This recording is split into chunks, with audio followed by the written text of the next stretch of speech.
Hello students of 10th class, I am Nidhi and today we will discuss our lesson number 7, Glimpse of India, and its second part, Coorg.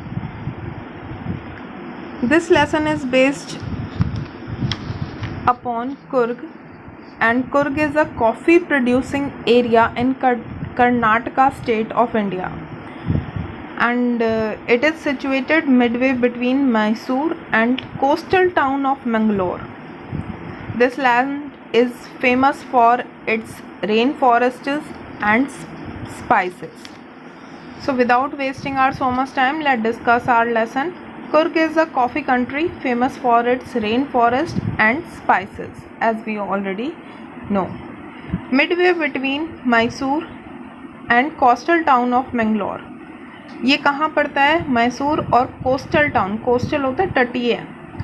तो coastal town Mangalore के बीच में एक piece of haven है that must have drifted from the kingdom of God, जिसको ऐसा माना जाता है कि वो भगवान के स्वर्ग का ही एक भाग है. This land of rolling hills is inhabited by a proud race of martial man, beautiful women and wild creature.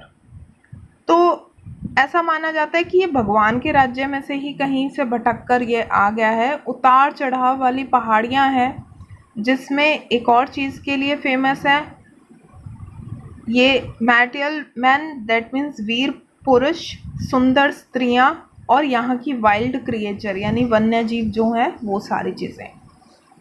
Coorg और कुडागो, इसको कुडागो के नाम से भी जाना जाता है. The smallest district of Karnataka, ये सबसे छोटा डिस्ट्रिक्ट है कर्नाटका का, is home to evergreen rain forest, spices and coffee plantation. तो आपको ये याद करते हुए चलना है कि ये स्मॉलर डिस्ट्रिक्ट है जो जहाँ पर सदाबहार जो है वो वन है, फॉरेस्ट बोला है ना, रेन फॉरेस्ट, स्पाइसेस हैं और कॉफ़ी प्लांटेशन है. Evergreen rain forests cover 30% of this district. और ये एवरग्रीन फॉरेस्ट, रेन फॉरेस्ट जो है, इसने इस डिस्ट्रिक्ट का 30% कवर किया हुआ है, यानी 30% में आपको फॉरेस्ट ही फॉरेस्ट मिलेगा. During the monsoon it pours enough to keep many visitors away.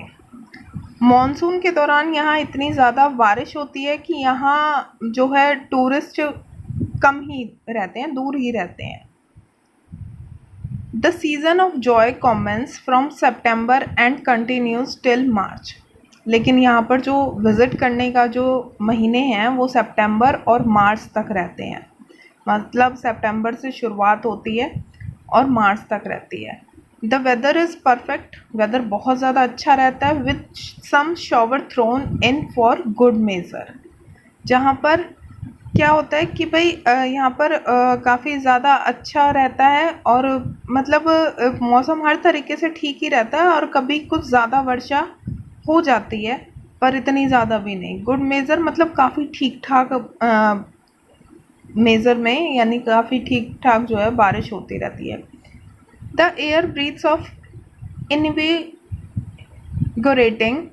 इनविगोरेटिंग coffee, यानी यहाँ पर कॉफ़ी की जो है ना बड़ी मतलब तेज़ वाली जो फ्रेगनेंस होती है वो आती है, यानी खुशबू आती रहती है. Coffee estate and colonial Bengaluru stand tucked under trees canopies in prime corner.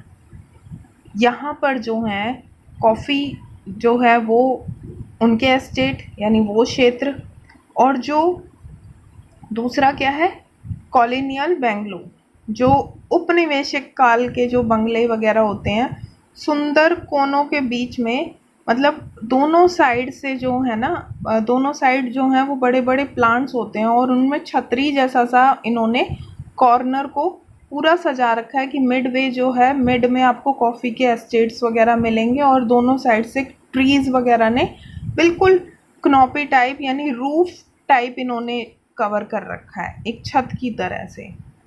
The fiercely independent people of Coorg are possibly of Greek or Arabic descent. ये कहते हैं कि ये आक्रामक, थोड़े से आक्रामक हैं और स्वतंत्र रहने वाले लोग हैं. ये ऐसा माना जाता है या तो ये ग्रीक के यानी ये यूनानी लोग हैं, या फिर अरेबिक डिसेंडेंट, या फिर ये अरबी लोगों के वंशज हैं। As one story goes, a part of Alexander army moved south along the coast and settled here when return become impractical। तो इन इसके कुर्ग के बारे में ना स्टोरीज हैं। तो एक स्टोरी क्या कहती है कि अलेक्जेंडर की आर्मी थी जो नॉर्थ की साइड जो है, सॉरी साउथ की साइड जो है वो चली गई, और जब उनका वापस जाना वहाँ से इम्प्रैक्टिकल यानी इम्पॉसिबल हो गया, तो वो सारे के सारे वहीं पर बस गए। These people married amongst the local, इन लोगों ने वहीं पर जहाँ जो वहाँ के लोकल लोग जो थे उन्हीं से शादियाँ कर ली। And their culture is apparent in the martial tradition, marriage and religious rites which are distinct from the Hindu mainstream। तो उन्होंने बताया कि इन्होंने वो शादियाँ कर ली और इनकी संस्कृति जो परंपराएं जो शादी जो धार्मिक रीति रिवाज जो हैं वो साफ दिखाई देते हैं कि ये हिंदू स्ट्रीम से यानी हिंदू लोगों के जो हमारे होते हैं उनसे बिल्कुल ही अलग है। The theory of Arab origin draws support from the long and black coat. अब ये जो अरबी जो लोगों की जो ये थ्योरी आई है वो कैसे आई, उनके लंबे काले coat with an embroidered waist belt worn by the Kodavas. जो वहाँ पे जो लोग कुड़ावों के जो लोग होते थे ना उनका एक अलग ही रहन सहन पहनावा होता था। वो लंबे काले कोट जिस पर कढ़ाई होती थी उस पर कढ़ाई वाली बेल्ट पहना करते थे। तो इस तरीक़ा का उनका पहनावा होता है जिससे पता चलता है और जिसको हम कुप्पिया भी बोलते हैं। It resembles the keffiyeh Warne by the Arabs and the Kurds. और ये जो इनका पहनावा है ना वो कुप्पिया के नाम से प्रसिद्ध है, और ये कैसा लगता है जैसे अरबी यानी अरब्स के लोग और कुर्द के लोग जो पहनते थे, तो ये लोग ऐसा ड्रेसिंग होती थी। Coorgis homes have a tradition of hospitality. इन लोगों में अतिथि सत्कार की बहुत बड़ी परंपरा है कुर्गीज में।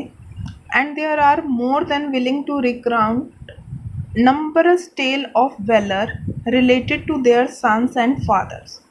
और यहाँ के जो बच्चे हैं और उनके फादर जो हैं उनकी वीरता की कहानियाँ सुनाने के लिए, मतलब अपने पूर्वजों की कहानियाँ सुनाने के लिए बिल्कुल तत्पर रहते हैं।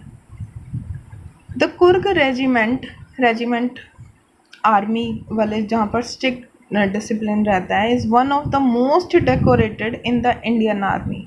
मतलब कुर्गी लोग जो हैं इंडियन आर्मी में भी सबसे ज़्यादा डेकोरेटेड रेजिमेंट माना जाता है जो कुर्ग रेजिमेंट इनका है।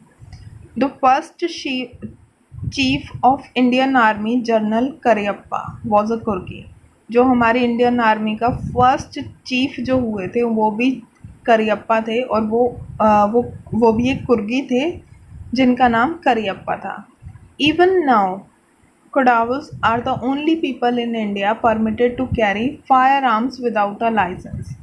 अब हर किसी को फायर आर्म्स रखने की जो है परमिशन नहीं मिलती, लेकिन कुर्गीज़ आज भी ये कुडावस लोग ऐसे ही हैं जिनको इंडिया में परमिशन है कि ये बिना लाइसेंस के भी गन वगैरह या फायर आर्म्स रख सकते हैं। The river Kaveri obtains it's water from the hill and forest of Coorg. तो हमारी जो कावेरी नदी है वो पहाड़ों और कुर्ग के जंगलों में से इसी क्षेत्र में से पानी लेती है। Mahseer a large fresh water fish. Mahseer जो एक बिल्कुल साफ़ पानी में रहने वाली फ़िश है, अबाउंड इन दिस वाटर, इन्हीं वाटर्स में पाई जाती है। Kingfisher dives for their catch while squirrels and langurs drop partially eaten fruit for the mischief of enjoying the splash and the ripple effect in the clear water। और जो हमारे ये Kingfisher होते हैं वो अपना शिकार करने के लिए यहाँ पर गोते लगाते हुए दिखते हैं। गिलहरियाँ, लंगूर आधे फल खाए हुए फल उनको गिरा कर पानी में छप्पा जो एक आवाज़ आती है, और छोटी छोटी जो लहरें जो उठती हैं उनका काफ़ी ज़्यादा मज़ा लेते हैं। यानी आपको ये ध्यान रखना होगा कि यहाँ पर कौन कौन से वाइल्ड लाइफ जो हैं वो क्रिएचर मिलते हैं। Elephant enjoy being bath and scrubbed in the rivers by their mahouts, महावत सॉरी। तो एलिफेंट्स भी हमें यहाँ पर मिलेंगे, जिनको हम अक्सर नहाते हुए और स्क्रब करते हुए देख सकते हैं रिवर के आसपास, जो उनके महावत होते हैं उनके द्वारा।